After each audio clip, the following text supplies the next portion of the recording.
Hello everyone, welcome to I need গুরু। আমি তোমাদের Supradip sir. তোমরা সবাই জানো আজকে 5th জুন মধ্যপ্রদেশ হাইকোর্টের একটা হেয়ারিং ছিল, বাট আনফর্চুনেটলি আবার ডেটকে এক্সটেন্ড করা হয়েছে হেয়ারিংয়ের।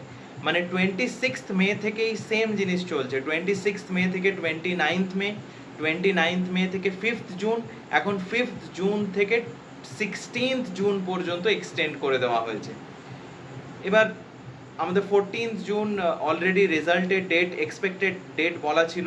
এবার মনে হয় না যে মধ্যপ্রদেশ হাইকোর্টের হিয়ারিংয়ের আগে তোমাদের রেজাল্ট আসতে চলেছে, রেজাল্টও ডিলে হতে পারে। এই সমস্ত সিচুয়েশনে তোমরা কি করতে পারো? এখন যারা নিট 2026-এর কথা ভাবছো, তোমরা অ্যাটলিস্ট প্রিপারেশন শুরু করে দাও। এনটিএর প্রতি বছরই এই ধরনের জিনিস থাকে, বাট তোমাদের এই টাইমটা, এই ক্রুশিয়াল সময়গুলো তোমাদের নষ্ট হয়ে যাবে। তাই নিট 2026-এর জন্য যারা ভাবছো, তারা এই হেয়ারিং এইসব চলতে থাকবে, কাউন্সিলিং তোমরা করো, ভালোভাবেই করো, বাট এইগুলোতে বেশি ইনভলভ না হয়ে তোমরা একটু পড়াশুনোতে ফোকাস করো। এবার এটুকুই বলার ছিল। Thank you.